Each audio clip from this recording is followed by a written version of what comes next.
जी खेतीबाड़ी ਦੀ ਕਿਰਤ ਕਰਦੇ ਰਹੇ ਹੈ। ਜ਼ਮੀਨ ਮਹਾਰਾਜ ਜੀ ਨੇ ਖਰੀਦੀ ਸੀ ਔਰ ਆਪ ਵਾਹੀ ਖੇਤੀ ਕੀਤੀ ਹੈ। ਸੱਚੇ ਪਾਤਸ਼ਾਹ ਜੀ ਨੇ ਜੋ ਉਥੋਂ ਫਸਲ ਹੁੰਦੀ ਲਿਆ ਕੇ ਗੁਰੂ ਕੇ ਲੰਗਰਾਂ ਦੇ ਵਿੱਚ ਹੀ ਚਲਾ ਦਿੰਦੇ। ਆਈ ਗਈ ਸੰਗਤ ਨੂੰ ਪ੍ਰਸ਼ਾਦਾ ਪਾਣੀ ਛਕਾ ਕੇ ਨਿਹਾਲ ਕਰਦੇ। ਇਸ ਤਰ੍ਹਾਂ ਕਰਕੇ ਕਰਤਾਰਪੁਰ ਸਾਹਿਬ ਜਦੋਂ ਨਿਵਾਸਾ ਰੱਖ ਰਹੇ ਸਨ, ਉਹਨਾਂ ਸਮਿਆਂ ਦੇ ਵਿੱਚ ਹੀ ਸਾਧ ਸੰਗਤ ਜੀ ਲਾਹੌਰ ਦੇ ਵਿੱਚ ਇੱਕ ਭਾਈ ਮੂਲੇ ਦਾ ਨਾਮ ਆਉਂਦਾ ਹੈ। ਇੱਕ ਤਾਂ ਮੂਲਾ ਹੋਇਆ ਜਿਹੜਾ ਮੂਲਾ ਖੱਤਰੀ ਸਾਧ ਸੰਗਤ ਜੀ ਆਪਾਂ ਸੁਣਦੇ ਹਾਂ ਕਿ ਜਿਹੜਾ ਮਹਾਰਾਜ ਜੀ ਜਦੋਂ ਘਰ ਵਿੱਚ ਆਏ ਹੀ ਆਵਾਜ਼ ਮਾਰੀ ਸੀ ਕਿ ਮੂਲਿਆ ਬਾਹਰ ਆ, ਤੇ ਉਹਦੀ ਘਰਵਾਲੀ ਨੇ ਕਹਿ ਦਿੱਤਾ ਸੀ ਕਿ ਜੀ ਮੂਲਾ ਘਰ ਵਿੱਚ ਹੈ ਨਹੀਂ। ਤੇ ਮਹਾਰਾਜ ਜੀ ਕਹਿੰਦੇ ਜੇ ਹੈ ਨਹੀਂ ਹੈ ਤੇ ਫਿਰ ਹੈ ਹੀ ਨਹੀਂ ਹੈ। ਉਹਦੇ ਫਿਰ ਸੱਪ ਲੜ ਕੇ ਉਹ ਮਰ ਗਿਆ ਸੀ, ਜਿਹਦਾ ਉਧਾਰ ਦਸਵੇਂ ਪਾਤਸ਼ਾਹ ਜੀ ਨੇ ਫਿਰ ਉੱਧਰ ਦੱਖਣ ਵਾਲੇ ਪਾਸੇ ਕੀਤਾ ਸੀ। ਉਹ ਮੂਲਾ ਨਹੀਂ ਹੈ, ਇੱਕ ਹੋਰ ਹੈ ਮੂਲਾ ਨਾਮ ਦਾ ਸਿੱਖ। ਪਹਿਲਾਂ ਪਹਿਲ ਤਾਂ ਇਹਦੇ ਘਰ ਵਿੱਚ ਚੰਗਾ ਕਹਿੰਦੇ ਕਾਰੋਬਾਰ ਸੀ, ਚੰਗੀ ਜ਼ਮੀਨ ਜਾਇਦਾਦ ਸੀ, ਪਰ ਮਾੜੀ ਸੰਗਤ ਹੋ ਗਈ, ਜਿਹਦੇ ਕਰਕੇ ਨਸ਼ਿਆਂ ਦੇ ਵਿੱਚ ਤੇ ਜੂਏ ਦੇ ਵਿੱਚ ਉਹ ਪੈ ਗਿਆ। ਨਸ਼ਿਆਂ ਦੇ ਵਿੱਚ ਪੈਣ ਕਰਕੇ ਬਹੁਤ ਕੁਝ ਘਰ ਦਾ ਸਮਾਨ ਵੇਚ ਦਿੱਤਾ। ਜੂਏ ਦੀ ਖੇਡ ਵਿੱਚ ਪੈ ਕਰਕੇ ਜੋ ਕੁਝ ਵੀ ਸੀ ਜ਼ਮੀਨ ਜਾਇਦਾਦ ਸਾਰਾ ਕੁਝ ਵੇਚ ਵੜ ਦਿੱਤਾ। ਹੌਲੀ ਹੌਲੀ ਘਰ ਦੇ ਘਰਵਾਲੀ ਦੇ ਗਹਿਣੇ, ਘਰ ਦਾ ਸਮਾਨ ਇਹ ਵੇਚਣਾ ਸ਼ੁਰੂ ਕਰ ਦਿੱਤਾ। ਕਰਦਿਆਂ ਕਰਾਉਂਦਿਆਂ ਘਰ ਵੀ ਵਿਕ ਗਿਆ ਤੇ ਥੋੜ੍ਹਾ ਜਿਹਾ ਇੱਕ ਪਾਸੇ ਟੁੱਟਾ ਜਿਹਾ ਕੋਈ ਮਕਾਨ ਸੀ ਆਪਣਾ ਹੀ, ਜਿਹਨੂੰ ਆਪਾਂ ਹਵੇਲੀ ਕਹਿ ਲਈਏ, ਤੇ ਉਹਦੇ ਵਿੱਚ ਰਹਿ ਰਹੇ ਸਨ। ਇੱਕ ਦਿਨ ਦੀ ਗੱਲ ਹੈ, ਇਹਦੀ ਘਰਵਾਲੀ ਘਰ ਦੇ ਵਿੱਚ ਝਾੜੂ ਫੇਰ ਰਹੀ ਸੀ। ਝਾੜੂ ਫੇਰਦਿਆਂ ਫੇਰਦਿਆਂ ਗਵਾਂਢੋਂ ਇੱਕ ਬਜ਼ੁਰਗ ਬੀਬੀ ਆਈ, ਆ ਕੇ ਪੁੱਛਿਆ ਕਿ ਧੀਏ ਕੀ ਹਾਲ ਹੈ ਤੇਰੇ? ਕਹਿਣ ਲੱਗੀ ਬੇਬੇ ਠੀਕ ਹੈ। ਕਹਿੰਦੇ ਦੇਖ ਲਓ ਸਮੇਂ ਦਾ ਕੁਝ ਨਹੀਂ ਪਤਾ ਚੱਲਦਾ, ਕਿੰਨੇ ਤੁਸੀਂ ਪਿੰਡ ਦੇ ਵਿੱਚ ਰਾਜਿਆਂ ਦੇ ਵਾਂਗ ਜ਼ਿੰਦਗੀ ਲਗਾਉਂਦੇ ਸੀ, ਪਰ ਅੱਜ ਦੇਖ ਲਓ ਕੀ ਹਾਲ ਬਣ ਗਿਆ। ਕਹਿੰਦੀ ਬੇਬੇ ਜੀ ਕੀ ਹੁਣ ਕਰ ਸਕਦੇ ਹਾਂ, ਜਿਵੇਂ ਮਾਲਕ ਦੇ ਹੱਥ ਵੱਸ ਹੈ। ਮੈਂ ਤਾਂ ਆਪਣੇ ਪਤੀ ਨੂੰ ਸਮਝਾ ਕੇ ਥੱਕ ਹਾਰ ਗਈ ਹੈ। ਸਾਰੇ ਹੀਲੇ ਵਸੀਲੇ ਵਰਤ ਕੇ ਦੇਖ ਲਏ ਹੈ, ਪਰ ਇਹ ਮੇਰਾ ਪਤੀ ਸਮਝਿਆ ਕੁਝ ਨਹੀਂ ਹੈ। ਹੁਣ ਤਾਂ ਘਰ ਦਾ ਸਾਰਾ ਸਾਜੋ ਸਮਾਨ ਵੀ ਵਿਕ ਚੁੱਕਾ ਹੈ, ਤੇ ਤੁਹਾਡੇ ਤੋਂ ਕੀ ਲੁਕਿਆ ਛੁਪਿਆ ਮਾਤਾ ਜੀ। ਮੈਂ ਬਹੁਤ ਹੁਣ ਦੁੱਖ ਦੇ ਨਾਲ ਜ਼ਿੰਦਗੀ ਕੱਟ ਰਹੀ ਹੈ, ਕੀ ਕਰੀਏ, ਕੱਟਣੀ ਵੀ ਪੈਣੀ ਹੈ। ਇਹੋ ਜਿਹੀ ਹਾਲਤ ਸੰਗਤ ਜੀ ਕਈ ਵਾਰ ਘਰ ਪਰਿਵਾਰਾਂ ਵਿੱਚ ਹੋ ਜਾਂਦੀ ਹੈ। ਜਦੋਂ ਕਿਤੇ ਕੋਈ ਘਰ ਦਾ ਮੈਂਬਰ ਗਲਤ ਪਾਸੇ ਤੁਰ ਪਵੇ ਤਾਂ ਗਲਤ ਜਿਹੜੀ ਸੰਗਤ ਹੈ ਉਹ ਸਾਰਾ ਕੁਝ ਹੀ ਬਰਬਾਦ ਕਰਵਾ ਕੇ ਰੱਖ ਦਿੰਦੀ ਹੈ। ਤੋ ਦੁਖੀ ਹੋਈ ਨੇ ਆਪਣੇ ਮਨ ਦਾ ਦੁੱਖ ਜਦੋਂ ਮਾਤਾ ਕੋਲੇ ਪ੍ਰਗਟ ਕੀਤਾ, ਤੇ ਦੁੱਖ ਦੱਸਦਿਆਂ ਅੱਖਾਂ ਭਰ ਆਈ, ਗਲਾ ਰੁਕ ਆਇਆ, ਰੋਣ ਲੱਗ ਪਈ। ਮਾਤਾ ਨੇ ਸਿਆਣੀ ਸੀ ਬੇਬੇ, ਉਹਨੇ ਕੁੱਟ ਕੇ ਗੱਲ ਨਾ ਲਾਇਆ। ਕਹਿਣ ਲੱਗੀ ਧੀਏ ਰੋ ਨਾ, ਤੈਨੂੰ ਮੈਂ ਇੱਕ ਹੱਲ ਦੱਸਦੀ ਐ, ਜੇ ਤੂੰ ਉਹ ਕਰ ਲਵੇਂ ਤੇ ਤੁਹਾਡੇ ਘਰ ਵਿੱਚ ਫਿਰ ਬਰਕਤਾਂ ਹੋ ਜਾਣਗੀਆਂ। ਤੇ ਉਹ ਤਾਂ ਐ ਹੋ ਗਿਆ ਸੰਗਤ ਜੀ, ਜਿਵੇਂ ਕੋਈ ਗਰੀਬ ਹੋਵੇ ਤੇ ਉਹਨੂੰ ਆਖੇ ਕਿ ਤੈਨੂੰ ਲੱਖਾਂ ਰੁਪਈਏ ਮਿਲ ਜਾਣ, ਤੇ ਐਸੀ ਉਹਦੇ ਮਨ ਦੇ ਵਿੱਚ ਖੁਸ਼ੀ ਹੋਈ। ਕਹਿਣ ਲੱਗੀ ਬੇਬੇ ਜੋ ਵੀ ਤੁਸੀਂ ਆਖੋਗੇ ਮੈਂ ਉੱਦਾਂ ਹੀ ਕਰਾਂਗੀ, ਦੱਸੋ ਕੀ ਕਰਨਾ ਹੈ। ਕਹਿੰਦੇ ਹੈ ਕਿ ਜਦੋਂ ਸਾਰੀ ਦੁਨੀਆ ਵੱਲੋਂ ਜਵਾਬ ਮਿਲ ਜਾਂਦਾ ਹੈ ਤਾਂ ਉਸ ਸਮੇਂ ਫਿਰ ਗੁਰੂ ਦਾ ਇੱਕ ਘਰ ਹੈ, ਤੇ ਗੁਰੂ ਦੇ ਘਰ ਵਿੱਚ ਜਾ ਕੇ ਅਰਦਾਸ ਬੇਨਤੀ ਕਰੀਏ ਤੇ ਉੱਥੇ ਹੀ ਹੁਣ ਠੀਕ ਹੋ ਸਕਦਾ। ਤੇਰਾ ਪਤੀ ਉੱਥੇ ਠੀਕ ਹੋਵੇਗਾ। ਤੇਰੇ ਪਤੀ ਦੀ ਦਵਾਈ ਹੁਣ ਤਾਂ ਗੁਰੂ ਨਾਨਕ ਦੇਵ ਜੀ ਦੇ ਕੋਲ ਹੀ ਹੈ। ਕਹਿਣ ਲੱਗੀ ਮਾਤਾ ਜੀ ਮੈਨੂੰ ਦੱਸੋ ਗੁਰੂ ਨਾਨਕ ਦੇਵ ਜੀ ਕਿੱਥੇ ਨੇ, ਮੈਂ ਹੁਣੇ ਜਾ ਕੇ ਮਿਲਾਂ। ਕਹਿੰਦੇ ਧੀਏ ਪੈਂਡਾ ਕਾਫੀ ਦੂਰ ਹੈ, ਕਰਤਾਰਪੁਰ ਦੇ ਵਿੱਚ ਵਸਦੇ, ਨਵਾਂ ਨਗਰ ਵਸਾਇਆ ਹੈ। ਕਹਿਣ ਲੱਗੀ ਮਾਤਾ ਜੀ ਠੀਕ ਹੈ, ਕੋਈ ਗੱਲ ਨਹੀਂ ਮੈਂ ਜਾਵਾਂਗੀ ਜ਼ਰੂਰ। ਕਹਿੰਦੀ ਧੀਏ ਇਕੱਲੀ ਨਹੀਂ ਜਾਣਾ, ਨਾਲ ਆਪਣੇ ਪਤੀ ਨੂੰ ਜ਼ਰੂਰ ਲੈ ਕੇ ਜਾਵੀਂ। ਕਹਿੰਦੀ ਸਤ ਬਚਨ। ਇਹਦਾ ਹੋਇਆ ਸਾਧ ਸੰਗਤ ਜੀ ਦਾ ਪਤੀ ਆਉਂਦਾ, ਕਿਤੇ ਨਸ਼ੇ ਨਾਲ ਰੱਜਿਆ ਹੁੰਦਾ, ਜੂਆ ਖੇਡਦਾ, ਬਹੁਤੀ ਜ਼ਿਆਦੀ ਆਦਤ ਪੈ ਚੁੱਕੀ ਸੀ ਜੂਏ ਦੀ। ਤੇ ਘਰਵਾਲੀ ਨੇ ਹੌਲੀ ਹੌਲੀ ਪਿਆਰ ਦੇ ਨਾਲ ਸਮਝਾਇਆ ਕਿ ਆਪਾਂ ਇੱਕ ਵਾਰ ਕਰਤਾਰਪੁਰ ਸਾਹਿਬ ਜਾ ਕੇ ਆਈਏ, ਗੁਰੂ ਨਾਨਕ ਸਾਹਿਬ ਦੇ ਚਰਨਾਂ ਦੇ ਵਿੱਚ ਜਾ ਕੇ ਹਾਜ਼ਰੀ ਲਵਾਈਏ ਇੱਕ ਵਾਰੀ। ਮੈਂ ਤੁਹਾਡੇ ਕੋਲੋਂ ਕਦੀ ਕੁਛ ਨਹੀਂ ਮੰਗਿਆ ਹੈ, ਬਸ ਇਹ ਮੰਗਦੀ ਹਾਂ ਕਿ ਇੱਕ ਵਾਰ ਜ਼ਿੰਦਗੀ ਵਿੱਚ ਜ਼ਰੂਰ ਦਰਸ਼ਨ ਕਰਕੇ ਆਈਏ। ਕਹਿਣ ਲੱਗਾ ਚੱਲ ਠੀਕ ਹੈ, ਤੇਰੀ ਇਹ ਇੱਛਾ ਵੀ ਪੂਰੀ ਕਰ ਦਿੰਦੇ ਆ। ਤਿਆਰ ਹੋ ਗਿਆ ਤੇ ਚੱਲਦੇ ਚੱਲਦੇ ਸਾਧ ਸੰਗਤ ਜੀ ਕਰਤਾਰਪੁਰ ਦੇ ਵਿੱਚ ਪਹੁੰਚੇ। ਉੱਥੇ ਬੜੀ ਰੌਣਕ ਲੱਗੀ ਹੋਈ ਹੈ, ਬੇਅੰਤ ਸੰਗਤਾਂ, ਕੋਈ ਖੇਤੀਬਾੜੀ ਦੇ ਵਿੱਚ ਹਲ ਵਾਹ ਰਿਹਾ ਹੈ, ਕੋਈ ਪਸ਼ੂਆਂ ਦੀ ਸੇਵਾ ਕਰਦਾ ਪਿਆ ਹੈ, ਕੋਈ ਲੰਗਰਾਂ ਦੇ ਵਾਸਤੇ ਬਾਲਣ ਲੈ ਰਿਹਾ ਹੈ, ਕਿਤੇ ਲੋਹਾਂ ਤਪ ਰਹੀਆਂ ਨੇ, ਲੰਗਰ ਬਣ ਰਹੇ ਹੈ, ਵਰਤ ਰਹੇ ਹੈ। ਚਾਰੇ ਪਾਸੇ ਦਾ ਮਾਹੌਲ ਦੇਖਿਆ ਆਪਣੀ ਜ਼ਿੰਦਗੀ ਵਿੱਚ ਪਹਿਲੀ ਵਾਰ, ਤੇ ਉਹਦਾ ਜਿਹੜਾ ਪਤੀ ਸੀ ਮੂਲਾ ਬੜਾ ਹੈਰਾਨ ਵੀ ਔਰ ਖੁਸ਼ ਵੀ ਹੋਇਆ ਹੈ। ਚਲਦਿਆਂ ਚਲਦਿਆਂ ਜਿੱਥੇ ਗੁਰੂ ਨਾਨਕ ਸਾਹਿਬ ਜੀ ਦਾ ਦਰਬਾਰ ਸਜਿਆ ਹੋਇਆ ਹੈ, ਮਹਾਰਾਜ ਜੀ ਸਿੰਘਾਸਨ 'ਤੇ ਬੈਠੇ ਸੰਗਤਾਂ ਨੂੰ ਉਪਦੇਸ਼ ਦਿੰਦੇ ਨੇ। ਬੜੀ ਸੰਗਤਾਂ ਦੀ ਕਤਾਰ ਲੱਗੀ ਹੋਈ ਹੈ ਦਰਸ਼ਨ ਕਰਨ ਵਾਸਤੇ। ਉਹਨਾਂ ਦੀ ਕਤਾਰ ਦੇ ਵਿੱਚ ਇਹ ਵੀ ਦੋਨੇ ਜੀ ਲੱਗ ਗਏ ਔਰ ਚਲਦੇ ਚਲਦੇ ਜਾ ਕੇ ਸੰਗਤ ਜੀ ਮਹਾਰਾਜ ਦੇ ਕੋਲ ਪਹੁੰਚੇ ਨੇ, ਚਰਨਾਂ ਦੇ ਉੱਤੇ ਮੱਥਾ ਟੇਕ ਦਿੱਤਾ ਔਰ ਮਨ ਦੇ ਦੁਆਰਾ ਹੀ ਆਪਣੀ ਜਿਹੜੀ ਅਰਦਾਸ ਸੀ ਬੀਬੀ ਨੇ ਗੁਰੂ ਕੇ ਚਰਨਾਂ ਵਿੱਚ ਕਰ ਦਿੱਤੀ।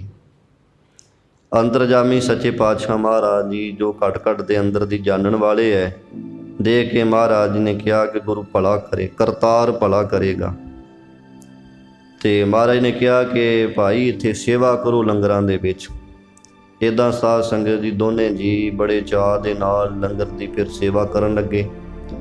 ਬਹੁਤ ਦਿਨ ਸੇਵਾ ਕਰਦੇ ਰਹੇ ਤੇ ਸੇਵਾ ਕਰਦਿਆਂ ਕਰਦਿਆਂ ਹੀ ਉਹ ਜਿਹੜਾ ਸੀ ਮੂਲਾ, ਉਹ ਕਈ ਵਾਰ ਬੜਾ ਵਿਰਾਗ ਵਿੱਚ ਆ ਜਾਵੇ। ਸੇਵਾ ਕਰਦਾ ਹੈ ਬਹੁਤ ਚਾਅ ਦੇ ਨਾਲ, ਆਪਣਾ ਜਦੋਂ ਦੀਵਾਨ ਵਿੱਚ ਆ ਕੇ ਬੈਠਦਾ, ਕਥਾ ਕੀਰਤਨ ਸੁਣਦਾ, ਆਪਣੇ ਗੁਨਾਹ ਦਿਸਦੇ ਨੇ ਤੇ ਆਪਣੇ ਗੁਨਾਹਾਂ ਨੂੰ ਚੇਤੇ ਕਰ ਕਰਕੇ ਰੋਣ ਲੱਗ ਪੈਂਦਾ ਹੈ। ਘਰ ਵਾਲੀ ਹੌਸਲਾ ਦਿੰਦੀ ਹੈ ਕਿ ਕੋਈ ਨਹੀਂ, ਆਪਾਂ ਸੇਵਾ ਕਰੀਏ, ਗੁਰੂ ਦੀਆਂ ਖੁਸ਼ੀਆਂ ਲੈ ਲਈਏ, ਜ਼ਿੰਦਗੀ ਸਫਲ ਹੋਵੇ। ਇੱਦਾਂ ਸੇਵਾ ਕਰਦੇ ਬਹੁਤ ਦਿਨ ਸੇਵਾ ਕਰਦੇ ਰਹੇ ਨੇ। ਮਨ ਸਾਫ਼ ਹੋ ਚੁੱਕਾ ਸੀ ਸੰਗਤ ਦੀ ਸੇਵਾ ਕਰ ਕਰਕੇ। ਤੋ ਮਹਾਰਾਜ ਨੇ ਇੱਕ ਦਿਨ ਆਪਣੇ ਕੋਲ ਦੋਨਾਂ ਜੀਆਂ ਨੂੰ ਸੱਦਿਆ। ਕਹਿਣ ਲੱਗੇ ਤੁਸੀਂ ਦੋਨੇ ਜੀ ਬੜੇ ਦਿਨਾਂ ਤੋਂ ਇੱਥੇ ਸੇਵਾ ਕਰਦੇ ਪਏ ਹੋ ਤੇ ਬੜੀ ਸੱਚੀ ਭਾਵਨਾ ਨਾਲ ਤੁਸੀਂ ਸੇਵਾ ਕੀਤੀ ਹੈ, ਤੁਹਾਡੀ ਸੇਵਾ ਸਾਨੂੰ ਪ੍ਰਵਾਨ ਹੋਈ। ਤੇ ਮਹਾਰਾਜ ਕਹਿਣ ਲੱਗੇ ਜਾ ਸਿੱਖਾ ਤੇ ਜਾ ਕੇ ਸਿੱਖੀ ਨਿਭਾਈ ਤੇ ਪਰਦੇ ਕੱਜੀ ਕਿਸੇ ਦੇ ਵੀ, ਤੇ ਕਿਸੇ ਦੇ ਦੋਸ਼ ਪ੍ਰਗਟ ਨਾ ਕਰੀ ਦੁਨੀਆ ਵਿੱਚ। ਤੇ ਆ ਬਾਣੀ ਲੈ ਜਾਓ, ਗੁਰਬਾਣੀ ਦੇ ਸ਼ਬਦ ਮਹਾਰਾਜ ਨੇ ਕੁਝ ਉਹਨਾਂ ਨੂੰ ਦਿੱਤੇ, ਕਿਹਾ ਕਿ ਇਹ ਸ਼ਬਦ ਪੜ੍ਹਦੇ ਰਹਿਣਾ, ਜਪਜੀ ਸਾਹਿਬ ਦਾ ਪਾਠ ਕਰਦੇ ਰਹਿਣਾ ਤੇ ਸੇਵਾ ਸਿਮਰਨ ਕਰਦਿਆਂ ਜ਼ਿੰਦਗੀ ਬਤੀਤ ਕਰਨੀ। ਲੋ ਲੰਗਰ ਤਪਾਉਣੇ ਉੱਥੇ ਜਾ ਕੇ ਲਾਹੌਰ ਵਿੱਚ। ਤੇ ਬੜੇ ਖੁਸ਼ ਹੋਏ ਦੋਨੇ ਜੀ, ਮੱਥਾ ਟੇਕਿਆ। ਚਲਦੇ ਚਲਦੇ ਸੰਗਤ ਜੀ ਲਾਹੌਰ ਆਏ ਹੈ। ਇੱਥੇ ਆ ਕਰਕੇ ਤੇ ਉਹਨੇ ਸੰਗਤ ਜੀ ਕੁਝ ਕੰਮਕਾਰ ਕੋਈ ਸ਼ੁਰੂ ਕੀਤਾ ਗੁਰੂ ਸਾਹਿਬ ਦਾ ਨਾਂ ਲੈ ਕੇ। ਉਹਦੇ ਵਿੱਚੋਂ ਚੰਗੀ ਖੱਟੀ ਕਮਾਈ ਹੋਣ ਲੱਗੀ। ਉਹਦਾ ਲਿਆ ਕਰਕੇ ਫਿਰ ਇਹਨੇ ਲੰਗਰ ਲਾਉਣਾ ਸ਼ੁਰੂ ਕਰ ਦਿੱਤਾ। ਜਿਵੇਂ ਲੰਗਰ ਲਾਇਆ, ਆਸੇ ਪਾਸੇ ਦੇ ਲੋਕਾਂ ਨੂੰ ਪਤਾ ਚੱਲਿਆ ਕਿ ਭਾਈ ਇਹ ਹੁਣ ਗੁਰੂ ਕੀਆਂ ਸੰਗਤਾਂ ਵਾਸਤੇ ਪ੍ਰਸਾਦਾ ਪਾਣੀ ਤਿਆਰ ਕਰਦਾ ਹੈ, ਲਿਆਓ ਆਪਾਂ ਵੀ ਆਪਣੀ ਭੇਟਾ ਦਈਏ, ਸਫਲ ਹੋਵੇ। ਉਹ ਵੀ ਲਿਆ ਕੇ ਸੰਗਤ ਜੀ ਫਿਰ ਆਪਣੀਆਂ ਭੇਟਾਂ ਦਿੰਦੇ। ਇੱਦਾਂ ਬੜਾ ਸੋਹਣਾ ਘਰ ਵਿੱਚ ਲੰਗਰ ਤੋਰ ਦਿੱਤਾ। ਜਿਹੜਾ ਵੀ ਕੋਈ ਗਰੀਬ ਗੁਰਬਾ ਆਵੇ ਉਹਨੂੰ ਖੁੱਲ੍ਹਾ ਲੰਗਰ ਪ੍ਰਸ਼ਾਦਾ ਪਾਣੀ ਛਕਾਉਂਦਾ। ਜੇ ਕੋਈ ਰਾਤ ਬਰਾਤੇ ਆ ਜਾਵੇ, ਸੋਹਣਾ ਉਹਦੇ ਵਾਸਤੇ ਬਰਾਜਨ ਦਾ ਪ੍ਰਬੰਧ ਕਰ ਦਿੰਦਾ। ਇੱਦਾਂ ਲੋਕਾਂ ਦੇ ਮਨ ਵਿੱਚ ਉਹਦੇ ਪ੍ਰਤੀ ਬੜੀ ਸ਼ਰਧਾ, ਬੜਾ ਚਾਅ ਵੀ ਪੈਦਾ ਹੋ ਗਿਆ। ਹੁਣ ਜਿੱਥੇ ਸਾਧ ਸੰਗਤ ਜੀ ਇੱਦਾਂ ਦਾ ਵਰਤਾਰਾ ਵਰਤਣ ਲੱਗ ਪੈਂਦਾ ਹੈ ਖੁੱਲ੍ਹਾ, ਤੇ ਕਈ ਦਫਾ ਜਿਹੜੇ ਕੋਈ ਠੱਗ ਕੋਈ ਚੋਰ ਹੁੰਦੇ ਹੈ ਉਹ ਵੀ ਫਿਰ ਆਪਣਾ ਦਾ ਘਾਹ ਲਾਉਣ ਵਾਸਤੇ ਤਿਆਰ ਬਰ ਤਿਆਰ ਰਹਿੰਦੇ ਨੇ। ਤੇ ਇੱਕ ਉੱਥੇ ਕੋਈ ਠੱਗ ਸੀ, ਉਹਨੇ ਮਨ ਵਿੱਚ ਇਹ ਆ ਕੇ ਦੇਖਿਆ ਸਾਰਾ ਕੁਝ ਪਹਿਲਾਂ ਅੱਖਾਂ ਨਾਲ ਕਿ ਕਿੱਦਾਂ ਲੰਗਰ ਵਰਤਾ ਰਹੇ ਹੈ, ਖੁੱਲ੍ਹਾ ਮਾਇਆ ਦਾ ਭੰਡਾਰਾ ਇੱਥੇ ਵਰਤ ਰਿਹਾ ਹੈ, ਤੇ ਕਿਉਂ ਨਾ ਹੋਵੇ ਇਹਨਾਂ ਦੇ ਘਰ ਵਿੱਚ ਕੋਈ ਚੋਰੀ ਠੱਗੀ ਕੀਤੀ ਜਾਵੇ, ਕੁਝ ਸਮਾਂ ਵਧੀਆ ਲੰਘੇਗਾ। ਆਸੇ ਪਾਸੇ ਵਿਚਰ ਕੇ ਵਿਚਾਰਿਆ ਤੇ ਪਤਾ ਚੱਲਿਆ ਕਿ ਭਾਈ ਇਹ ਜਿਹੜਾ ਕੋਈ ਸਿੱਖ ਹੁੰਦਾ ਹੈ ਉਹ ਸਿੱਖ ਦੇ ਨਾਲ ਬਹੁਤਾ ਪਿਆਰ ਕਰਦਾ ਹੈ, ਮੂਲਾ। ਤੇ ਉਸ ਸਮੇਂ ਇਹ ਜਿਹੜਾ ਚੋਰ ਸੀ ਇਹਨੇ ਸੰਗਤ ਜੀ ਆਪਣਾ ਲਿਬਾਸ ਸਿੱਖਾਂ ਵਰਗਾ ਬਣਾਇਆ ਤੇ ਬਣਾ ਕੇ ਇਹਦੇ ਘਰ ਵਿੱਚ ਆ ਗਿਆ। ਸ਼ਾਮਾਂ ਦਾ ਸਮਾਂ ਸੀ, ਲੋ ਲੰਗਰ ਤਪ ਰਿਹਾ ਸੀ, ਪ੍ਰਸ਼ਾਦਾ ਪਾਣੀ ਛਕਾਇਆ, ਉੱਥੇ ਘਰ ਵਿੱਚ ਹੀ ਬੈਠਾ ਰਿਹਾ। ਜਦੋਂ ਸ਼ਾਮਾਂ ਪੈ ਗਈਆਂ, ਰਾਤ ਹੋ ਗਈ ਤੇ ਸਾਰੇ ਲੋਕ ਆਪੋ ਆਪਣੇ ਘਰਾਂ ਚਲੇ ਗਏ ਤੇ ਮੂਲਾ ਜੀ ਨੇ ਵੀ ਸਾਰੇ ਲੋ ਲੰਗਰ ਸੰਗਤ ਜੀ ਸਾਂਭਿਆ। ਇਹ ਬਾਹਰ ਬੈਠਾ ਸੀ। ਪੁੱਛਿਆ ਕਿ ਭਾਈ ਕਿੱਥੋਂ ਆਇਆ ਤੂੰ, ਕਿੱਥੇ ਜਾਣਾ ਹੈ? ਕਹਿਣ ਲੱਗਾ ਮੈਂ ਗੁਰੂ ਨਾਨਕ ਦਾ ਸਿੱਖ ਹਾਂ। ਭਾਈ ਮੂਲੇ ਨੇ ਬੜਾ ਪ੍ਰੇਮ ਪ੍ਰਗਟ ਕੀਤਾ ਤੇ ਕਹਿੰਦੇ ਮੈਂ ਦੂਰ ਜਾਣਾ ਸੀ, ਹੁਣ ਰਾਤ ਹੋ ਚੁੱਕੀ ਹੈ, ਇਸ ਕਰਕੇ ਮੇਰੇ ਪਾਸੋਂ ਹੁਣ ਜਾਇਆ ਨਹੀਂ ਜਾਣਾ।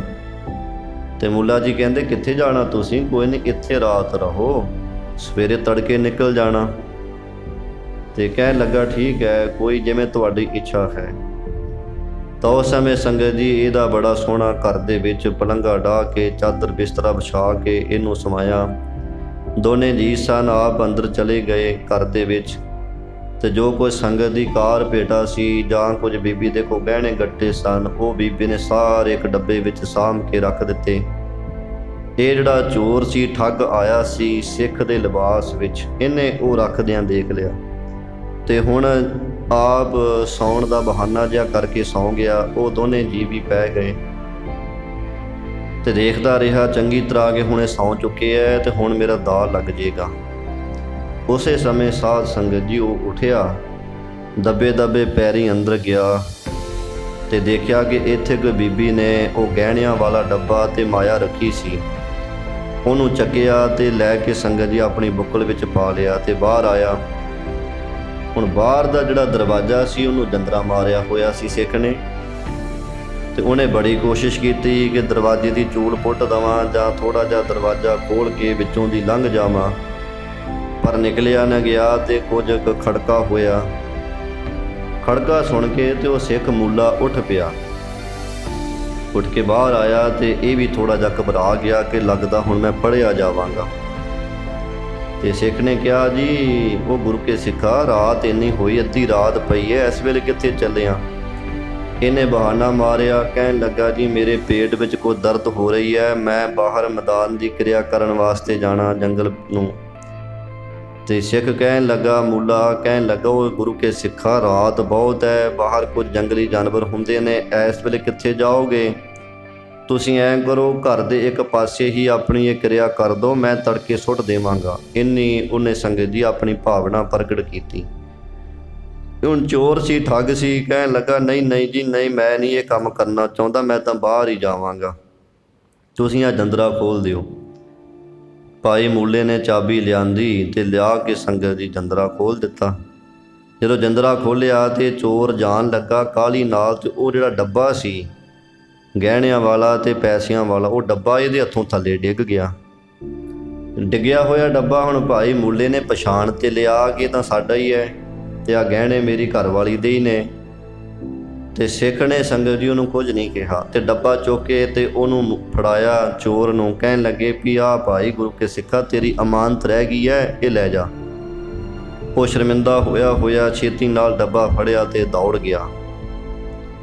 ਤੇ ਸਿੱਖ ਨੇ ਦਰਵਾਜ਼ਾ ਬੰਦ ਕੀਤਾ, ਉਸੇ ਤਰ੍ਹਾਂ ਹੀ ਆ ਕੇ ਸੰਗਤ ਜੀ ਲੰਮੇ ਪੈ ਗਿਆ। ਅੰਮ੍ਰਿਤ ਵੇਲਾ ਹੋਇਆ, ਉੱਠਿਆ ਹੈ, ਉੱਠ ਕਰਕੇ ਇਸ਼ਨਾਨ ਪਾਣ ਕੀਤਾ, ਗੁਰੂ ਕੀ ਬਾਣੀ ਦਾ ਪਾਠ ਕੀਤਾ ਹੈ, ਲੋ ਲੰਗਰ ਤਪਾਉਣ ਵਾਸਤੇ ਪ੍ਰਬੰਧ ਕੀਤਾ। ਘਰ ਵਾਲੀ ਉੱਠੀ ਹੈ, ਉੱਠਦਿਆਂ ਸਾਰ ਉਹਨੇ ਵੀ ਸੰਗਤ ਜੀ ਸਾਰਾ ਆਪਣਾ ਨਿਤਨੇਮ ਕੀਤਾ ਹੈ। ਤੇ ਜਿਉਂ ਹੀ ਅੰਦਰ ਗਈ ਹੈ, ਅੰਦਰ ਜਿਹੜਾ ਸੰਦੂਕ ਸੀ ਦੇਖਿਆ ਖੁੱਲ੍ਹਿਆ ਪਿਆ, ਵਿੱਚ ਡੱਬੇ ਵੱਲ ਝਾਤੀ ਮਾਰੀ ਤੇ ਕਹਿਣ ਲੱਗੀ ਕਿ ਪਤੀ ਦੇਵ ਉਹ ਡੱਬਾ ਹੈ ਨਹੀਂ ਆਪਣਾ ਗਹਿਣਿਆਂ ਵਾਲਾ, ਪੈਸਿਆਂ ਵਾਲਾ, ਤੇ ਉਹ ਸਿੱਖ ਵੀ ਨਹੀਂ ਦਿਸਦਾ, ਕਿਤੇ ਸਿੱਖ ਤਾਂ ਨਹੀਂ ਚੁੱਕ ਕੇ ਲੈ ਗਿਆ। ਉਸ ਸਮੇਂ ਭਾਈ ਮੂਲਾ ਜੀ ਦੇਖੋ ਸੰਗਤ ਜੀ ਕਿਵੇਂ ਕਿਸੇ ਦੇ ਐਬ ਢੱਕਣੇ ਹੈ। ਬੜੀ ਸੋਹਣੀ ਸਾਨੂੰ ਇਹ ਜ਼ਿੰਦਗੀ ਵਿੱਚ ਸਾਖੀ ਮਿਲਦੀ ਹੈ ਸਿੱਖਿਆਦਾਇਕ। ਭਾਈ ਮੂਲਾ ਜੀ ਆਪਣੀ ਘਰਵਾਲੀ ਨੂੰ ਕਹਿਣ ਲੱਗੇ, ਨਾ ਭਾਗਵਾਨੇ ਇਹੋ ਜਿਹੇ ਬਚਨ ਨਾ ਕਰ, ਹੋਵੇ ਗੁਰੂ ਦਾ ਸਿੱਖ ਅਤੇ ਹੋਵੇ ਚੋਰ, ਇਹ ਗੱਲ ਨਹੀਂ ਹੋ ਸਕਦੀ। ਸੂਰਜ ਪੱਛਮ ਵੱਲੋਂ ਚੜ੍ਹ ਸਕਦਾ ਹੈ, ਜਿਹੜਾ ਇਹ ਚੰਦਰਮਾ ਆਕਾਸ਼ 'ਤੇ ਲਟਕਿਆ ਹੋਇਆ, ਤਾਰੇ ਲਟਕੇ ਹੋਏ ਆ, ਹੋ ਸਕਦਾ ਵੀ ਟੁੱਟ ਕੇ ਧਰਤੀ 'ਤੇ ਡਿੱਗ ਸਕਦੇ ਹਨ, ਪਰੰਤੂ ਜਿਹੜਾ ਗੁਰੂ ਦਾ ਸਿੱਖ ਹੈ ਉਹ ਕਦੀ ਚੋਰੀ ਨਹੀਂ ਕਰ ਸਕਦਾ ਹੈ। ਕਹਿੰਦੀ ਜੀ ਫਿਰ ਇਹ ਘਰ ਦਾ ਸਾਡਾ ਸਮਾਨ ਕੌਣ ਲੈ ਗਿਆ ਹੋਏਗਾ? ਤੇ ਭਾਈ ਮੂਲਾ ਜੀ ਕਹਿੰਦੇ ਹੋ ਸਕਦਾ ਕੋਈ ਚੋਰ ਆਇਆ ਹੋਵੇ, ਉਹਨੇ ਸਮਾਨ ਚੁੱਕਿਆ ਹੋਵੇ ਤੇ ਉਹ ਸਿੱਖ ਨੇ ਦੇਖ ਲਿਆ ਹੋਵੇ, ਤੇ ਸਿੱਖ ਨੇ ਸੋਚਿਆ ਹੋਣਾ ਕਿ ਕਿਤੇ ਸਵੇਰ ਨੂੰ ਮੇਰਾ ਨਾਂ ਨਾ ਲੱਗ ਜੇ, ਇਸ ਕਰਕੇ ਉਹ ਚਲਿਆ ਗਿਆ ਹੋਣਾ ਰਾਤ ਨੂੰ ਹੀ। ਸਿੱਖਣੀ ਕਹਿਣ ਲੱਗੇ ਚਲੋ ਜਿਵੇਂ ਮਹਾਰਾਜ ਕਿਰਪਾ ਰੱਖਣਗੇ। ਕਹਿੰਦੇ ਕੋਈ ਨਹੀਂ, ਇਹ ਜਿੰਨੇ ਕੁ ਗਹਿਣੇ ਗੱਟੇ ਸੀ ਮਹਾਰਾਜ ਗੁਰੂ ਨਾਨਕ ਸਾਹਿਬ ਦੀ ਕਿਰਪਾ ਨਾਲ ਆਪਾਂ ਹੋਰ ਤਿਆਰ ਕਰ ਲਵਾਂਗੇ। ਸਿੱਖ ਸੰਗਤ ਜੀ ਕਾਰੋਬਾਰ ਕਰਦਾ ਸੀ, ਉਹਨੇ ਕਮਾਈ ਕੀਤੀ, ਥੋੜੇ ਦਿਨਾਂ 'ਚ ਹੀ ਉਹਨਾਂ ਕੁ ਗਹਿਣਾ ਗੱਟਾ ਨੂੰ ਤਿਆਰ ਕਰ ਦਿੱਤਾ।